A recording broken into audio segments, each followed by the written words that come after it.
भवति वेदम् पञ्चमां भवति नादम् श्रुतिशिखरे निगमझरे स्वरलहरे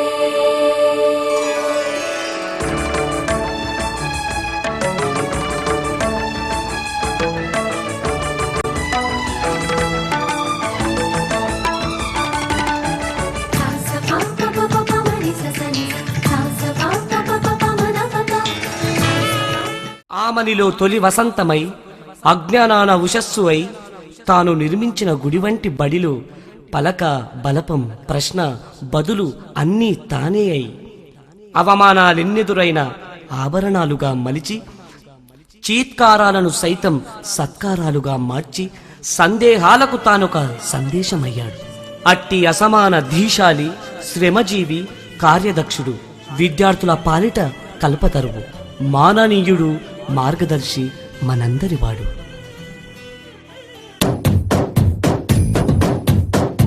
అలుపెరుగని తీరుడవై ఆశల సౌధము నీవై గగనానికి నిచ్చెన వేశావు.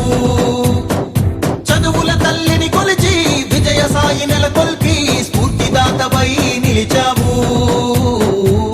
కొద్దిగా నువ్వు మారి వెలుగులనే అందిస్తూ విద్యార్థుల మనసులు గెలిచావు. నువ్వు చూపిన ఈ మార్గం అందరికీ ఆదర్శం. కలకాలం ఉండాలి మీ జీవితం.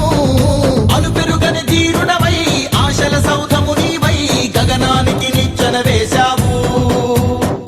మహిళల అభ్యున్నతికై షిరిడి సాయి నందించి శిఖరాగ్రము చేరుకున్నావు.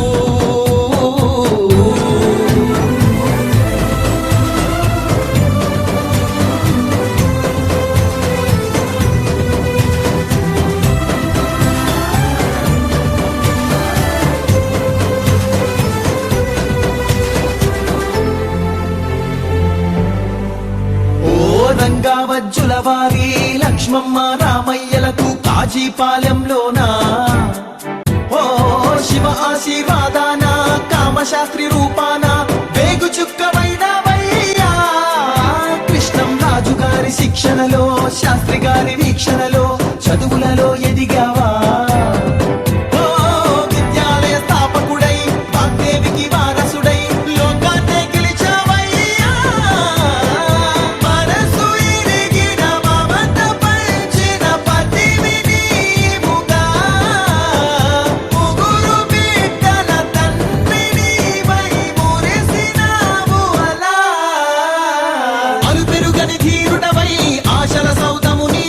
గగనానికి నిచ్చెన వేశావు.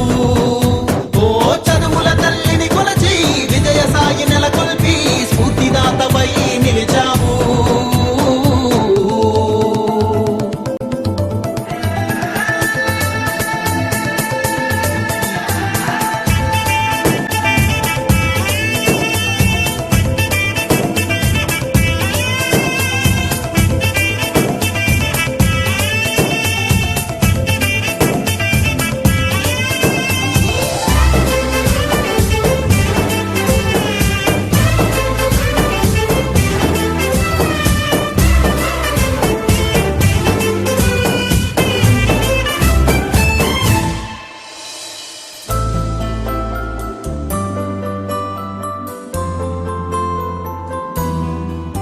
ఓ పుట్టిందే చోటైనా బోధనలో మీరాక విరిసింది పూదోట.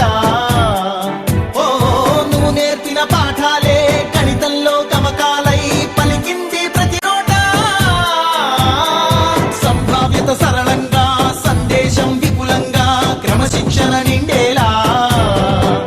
ఓ మా జీవన గమనంలో నువ్వు చూపిన ఈ దారే వెలుగులనే పంచేలా. కలిగిన గుణము నిండిన గురువు నీవుగా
తల తూరుపుల వెలుగులు కురిసింది ఆనందం ఋతువులు గడి దాటే చెరగని చైత్రముల నవ్వులు పూసింది ఆనందం జీవన మాధురిగా మమతలు చిలికెను మనసను మధువన